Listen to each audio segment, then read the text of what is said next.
Mm-hmm.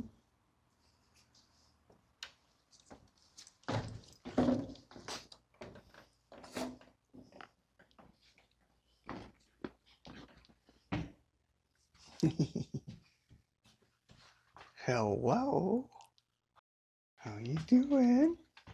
Dun, dun, dun. What a cool little... Watch your head.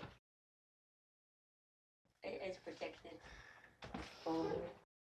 Castaneda. Leticia Castaneda. Right? I just went swimming, so I'm a little... What are you doing here? Just some CPC connectors for an order I got. And this is a CPC connector? That's a CPC, mm-hmm.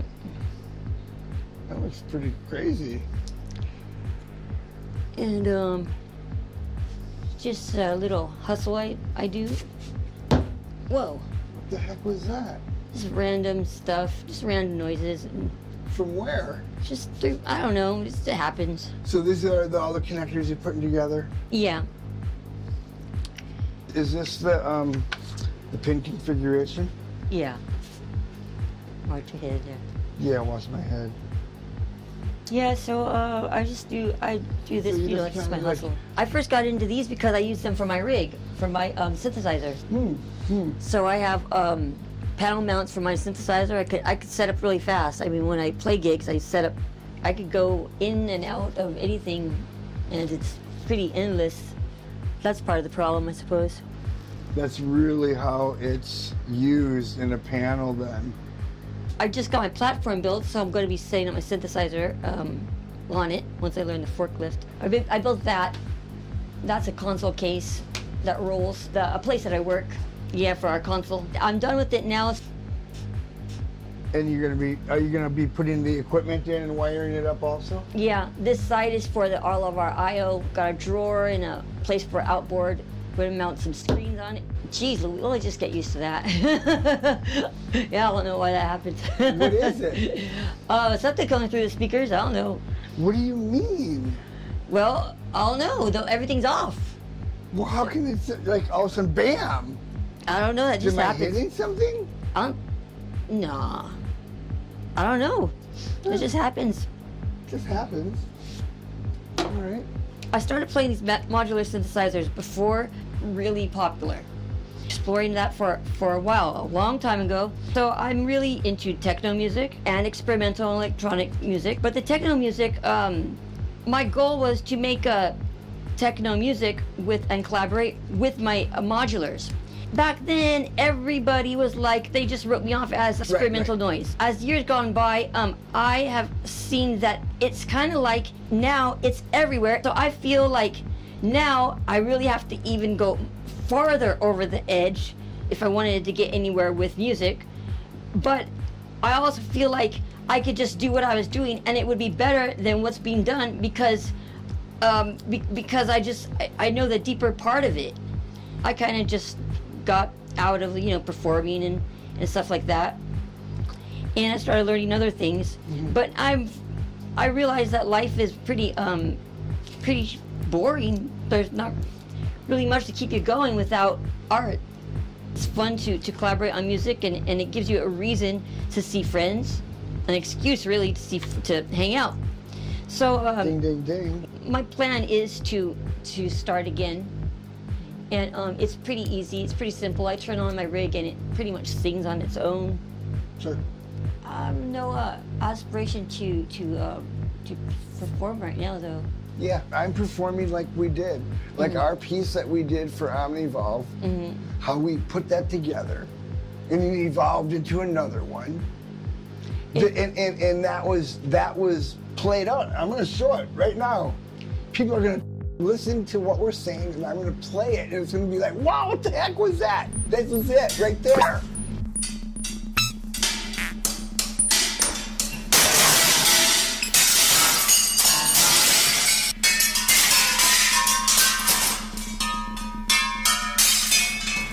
It felt like so intense. It felt like 1,000 people were there. That's how intense it felt. The explosion of everything. I'm gonna do it again and again. Yeah. I'm gonna do. I want to do other things, other pieces. It's gonna be really cool. Yeah, there are some cool aspects of that thing. I like the speaker in the other room during your edit.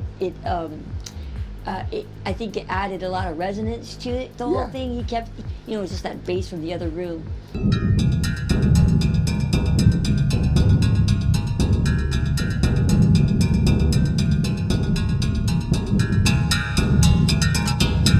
I will have to go further now. I've heard them being mixed. I asked my collaborator what to do about that, and he said that just happens. The copiers were always going to be copying. The creatives are always going to create. Art is a nebulous thing. Well, you have to make a living, so our art turns into however we can. It turns into whatever we put our hands on, pretty much. Yeah, and your hands have been touching electronics for quite a while now. Yeah, yep. Now this was my first tone generator I traded my bed for when I was 16. I got it from a thrift store, traded my bed for it, and you traded that's what a I used bed to, for your tone that's generator? what I used to play, and it has all these 1/4-inch outs. And yeah, it's pretty awesome. So you played that? I played that with the drum machines, and I started getting into gates and then low frequency pulses, I guess.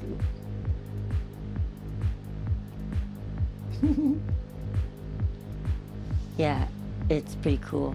It's a actual sine wave oscillator. Oh, sweet. Yeah, yeah. Nice. Yeah, you have to be meticulous with this stuff. But I like working on my own schedule. I like working alone, so it suits me well. I like seeing a result to my work too as well. I like seeing something finished, something useful. So when did you get that oscillator? How old were you? 16. 16. So you were already into music at 16. Oh, I guess so, yeah. Started studying? Yeah, started I guess I was about engineering 23. I think I was 23. Okay. But at 16, yeah, I guess I was recording on a 4-track, and I was just, I remember I used to flip over the tape and record on the other side of the 4-track, and then everything was playing backwards. And I thought, I didn't know how or why it was playing backwards, but so then that's where I started, from that is where I started finding what kind of sound I liked. I bought a 4-track Porta Studio, Tascam Porta Studio. And so yeah, I was playing that and with delay and boss pedals. Just for fun.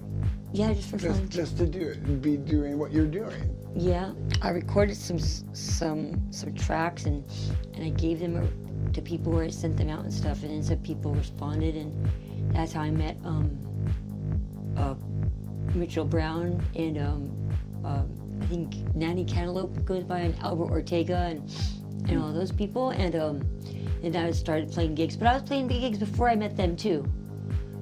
But we used to have multiple rooms for like one night of art and music.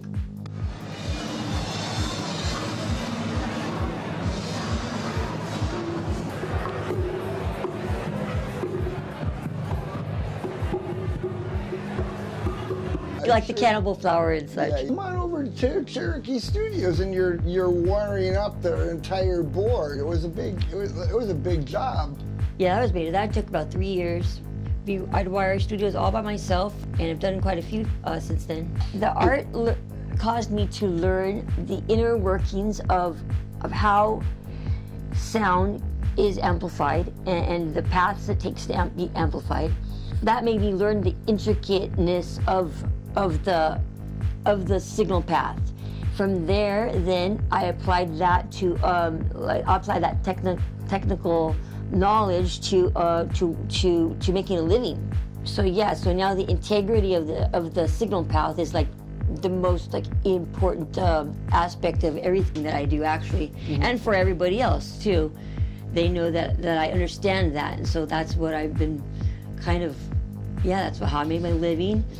but I also want to make my music with Sure. it that way too. And so your music is... It came out to exactly what I want it to be. The last show I played, somebody said exactly what I wanted it to be. It's a quiet loud. It's quiet loud. That's your thing too. Your name is QuietRing. Yeah. So that's exactly what I wanted it to be. So I was pretty happy with that. Want to do that again. But then, you know, technically I get too intricate. And so then with my rig, I'm always thinking how to make it easier or how to get more signal pass out of the minimal amount of outputs. And so I start thinking like real technical like that, and that prevents me from creating. Set it up and stop thinking. Yeah, yeah. If I have every input and every output of every device that I have, then I'm happy. If I have that at access to my fingertips, then I could do anything. I have it's maximum from the minimum. But now at the point I have these multi-connectors and stuff, I pretty much am there. So yeah, once I turn my rig on, it's pretty much all hooked up, and it makes things like that, like you just heard, and yeah. And it's pretty happy. Yeah. That's what we're listening to now. Yeah. It's not complicated. I only use one oscillator.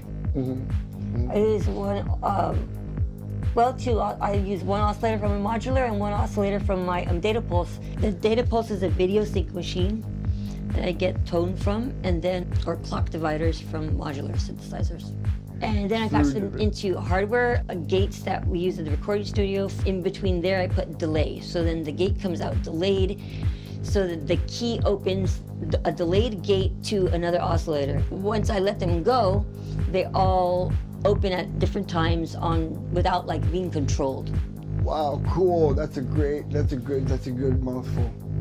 Yeah. Yeah. It's like 70%, 30% control.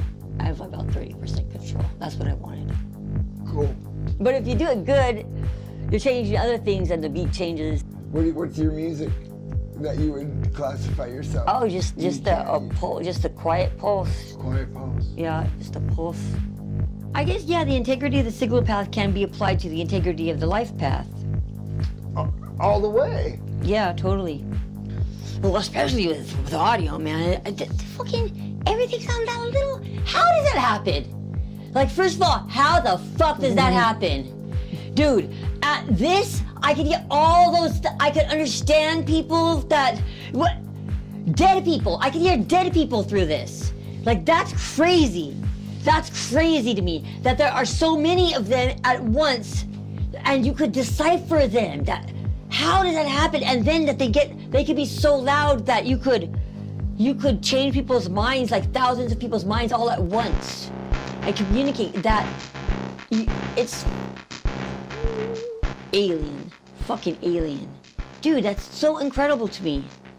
But that's why I'm truly obsessed with this stuff, is because I just think that phenomena is absolutely incredible. What do you mean by being able to hear dead people? Being able to hear dead people just because they were captured on these little 7 wires. There's 7 wires in there. And I could hear a dead person's voice through it. It's just incredible to me. Have you never thought about that? Oh, somebody that recorded on that's gone. Oh my God, I'm like going, Jesus. Leticia is going off the deep end. She's talking what to the fuck people. are you talking? What are you thinking? Jesus! Wow, totally. You went somewhere else with that. Phenomenon. That's funny. Wow, you were thinking I was really going tripped out, huh? I was really going far with that one. Like, no, I'm not there yet. No.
so deeply concerned for you.